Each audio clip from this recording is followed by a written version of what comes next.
With the recent news regarding cdprojektred's dual franchise approach, I've been thinking a lot about what I want the next Witcher game to be, and whilst I've obviously been thinking about the potential characters and stories that might be possible for the new game, I've also been thinking about something that is arguably one of the most important features of an RPG, the location. So today I thought I'd share my thoughts on some locations that I think would be awesome to visit in future Witcher games, and areas that I think the next Witcher game could potentially take place in.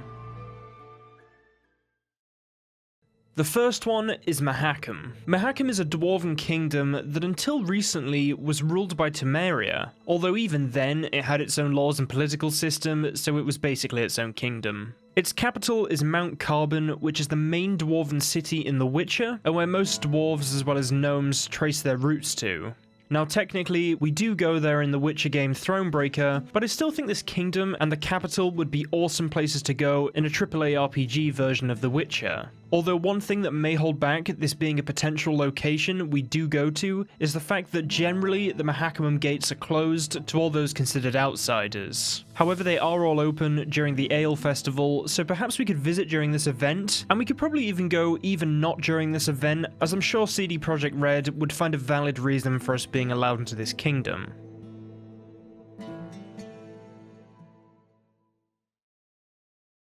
Next, we have a location that I think would be one of the best places for us to go. This location being Covere. Covere is a kingdom with a very interesting and rich history. It basically began as part of Redania until it was given by the King of Redania, Radovid I, to his brother Troyden, to basically get him out of the way. However, it turned out that the land was full of rare and expensive minerals, so it quickly became very rich, and on top of this, became home to some of the most intelligent members of the continent, as there was little to no segregation regarding mages or any other oddity like, say, scientists. It is simply an amazing kingdom filled with industry and an extensive use of magic. On top of this, it has two capitals, a summer and a winter one, the summer one being Pont Vanis and the winter one being Lan Exeter. I'm personally most interested in going to a place like Lan Exeter, as it has been described as being simply a wondrous place, similar in appearance to somewhere like Venice or Amsterdam, but obviously with more magic and greater buildings, so much larger buildings built by great architects, probably with the assistance of magic.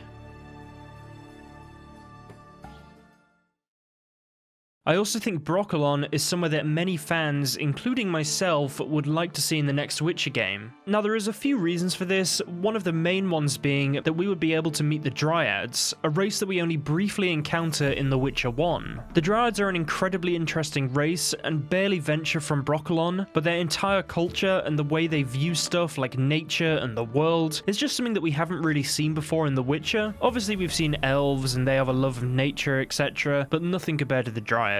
Also, of course, going somewhere like Brokilon would just be so different to anywhere else we've been. You might draw comparisons to Flotsam, but if you've read the books, you'll know that Brokilon is an entirely different place. It is a forest the size of an entire kingdom, with races not seen anywhere else. I also have a few fun ideas for this area in The Witcher 4 that I think would work really well no matter what they come out with, but I'll talk about those at a later date.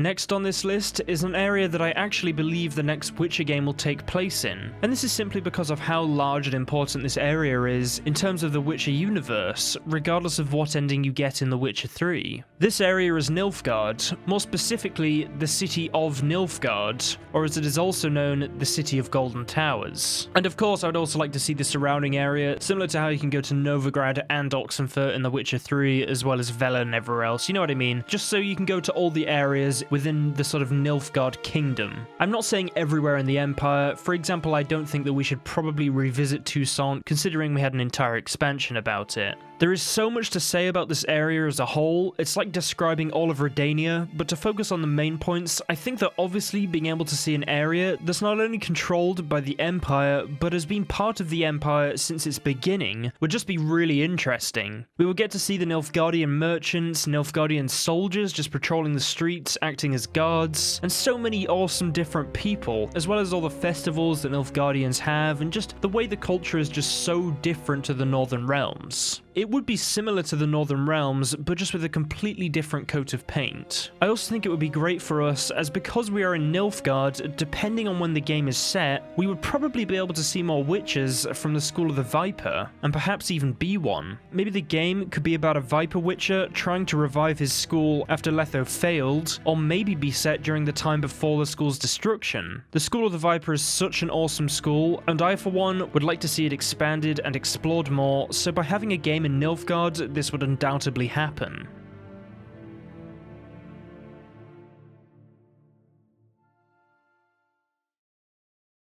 Next up, I want to get into a really interesting area known as Zerrikania. I've decided to put this area forward, as although we don't know much about this area, I think from what we do know, it seems like one of the most interesting areas in The Witcher. And I personally think a lot of people would like to see this area explored more in a future game. Zerrikania is also home to the School of the Manticore, which I would love to know more about, and perhaps we could even see monsters like the Manticore in Zerrikania, as obviously we haven't seen any yet, and seeing a monster like that would just be really cool. The people of Zerrikania also worship dragons, more specifically golden dragons, although I believe they just worship dragons as a whole, but what I mean by more specifically golden dragons is the name Zerrikania is actually derived from a golden dragon's name, so I think going somewhere like Zerrikania would be really interesting just to see how people who worship dragons live.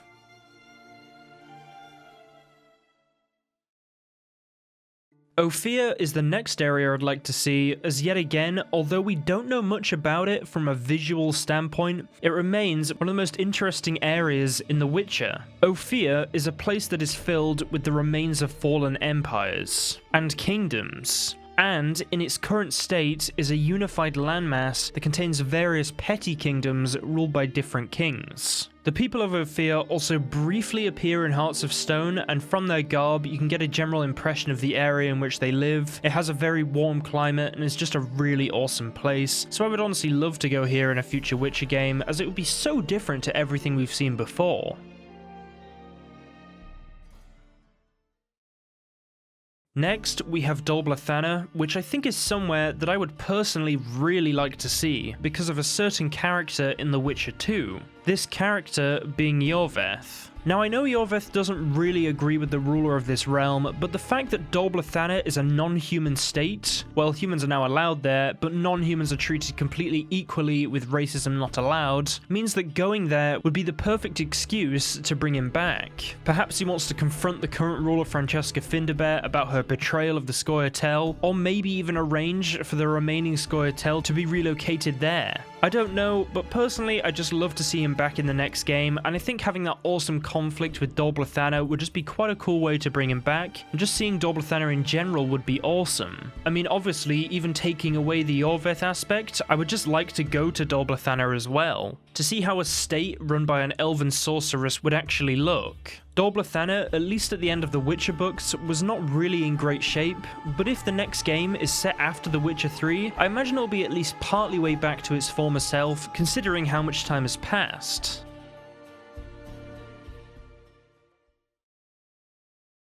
This next area is somewhere we actually briefly go in The Witcher 3, but we do not get to fully explore it. This area is the world of the NL, more specifically the city of Tirnalia. If you don't remember, this is the place where Avallac'h takes Geralt when trying to get one of Eredin's generals, Gels, on his side. It's just simply a stunning place, and personally when I first went there, I just really wanted to explore it more. I thought it was such a cool place. I mean, the city is actually visited by Ciri in The Lady of the Lake, and from her experience and the description we got from her in a monologue, I feel like it is just such a good place to go. And I also feel like there is a lot of potential story there, for whatever character we end up as in the next game. First, they have human slaves, so if you're a human, I imagine they could do something with that, and if you're an Enshe or a non-human, you could see a world fully run by non-humans, and I guess if you played as an Enshe, more specifically a world run by elves. I mean, imagine being able to play as someone like Iorveth, a battle-hardened Scoia'tael commando, and just seeing a bunch of your brethren, or cousins as the NL refer to the Enshe, just living it up, whilst you've been fighting and seeing all your friends die. I think there is definitely a good story there, and obviously the conflict the NL have with the unicorns is something they could play into, and I think could be pretty cool.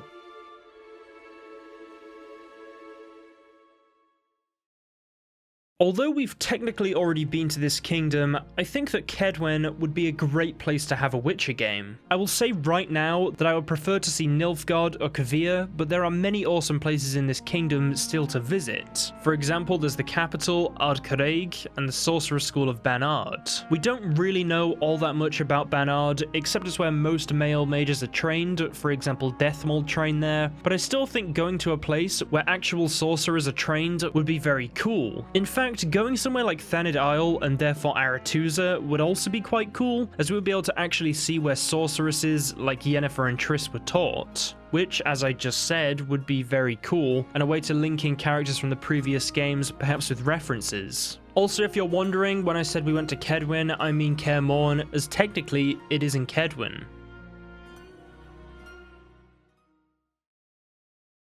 Finally, a place I would personally quite like to go is Sentra. Sentra was originally a northern kingdom, but was invaded by Nilfgaard and therefore became part of the Nilfgaardian Empire. However, its original royal family still survives, through Ciri. This is one of the reasons it is on the list. A lot of people, myself included, have discussed the possibility of a Witcher game involving Ciri. Obviously, due to certain outcomes of The Witcher 3, this may not be very viable, but I would argue differently. A quick spoiler warning for any of you who haven't finished The Witcher 3 yet and don't want any spoilers. Okay, so if you get the bad ending with Ciri and she doesn't come back, it is mentioned by Weavus that she is dead. However, I think this could easily be changed or confirmed to not be true. Early on in The Witcher 3, it is said that the girl will die by the crones, but this can be proven to not be true, as Ciri can actually live and become either the Empress or a Witcher. So, as we don't actually see her dead in the bad ending, she may have simply decided to not return to Geralt due to his decisions, and the crone may have taken advantage of this in the ending and therefore told Geralt that she died. This means that despite what your ending is, she could return in a new game. And even with the other endings, I'm sure cdprojektred could just do the different start points depending on our Witcher 3 decisions and have them lead to a similar main story, similar to The Witcher 2. So perhaps Ciri revisiting Sentra might be fun, and even if the next game doesn't have Ciri as the protagonist, seeing Sentra controlled by the Nilfgaardians and getting rebuilt to an extent would be pretty awesome. Just as a closing statement, I want to say that there are of course many other places I'd like to see in the next Witcher game, but I just thought I'd name a few of the areas that have been on my mind since the recent news, as I'm honestly just really excited to see where this game's going to be set. But I'm sure whatever cdprojektred choose will be just amazing. But anyway, that's all for today's video, guys. I'll be back with another video in a few days, so be sure to subscribe to stay tuned for that. This video is a new type of video I've never really done before, so if you have any suggestions, be sure to put them in the comments below, and also like the video to let me know you enjoyed it and just want me to do more like this. But obviously I'll still continue doing the actual lore videos too. This was just for a bit of fun, as obviously this news came out and I was pretty excited. Thanks to those of you who follow my Twitter and Twitch, and as always, a big thanks to the Patreon pledges. You guys are just so kind and help me in more ways than I can even say. Just thank you guys, and to those of you who just like and comment on the videos, like my tweets and stuff, it's just really nice, and I do actually appreciate that a lot, so I just want to say thanks just to you guys as well, as it does actually mean a lot to me and is just really nice, so thank you. But that's it for today's video, guys, and I'll see you in the next one. Have an awesome rest of the week. Have an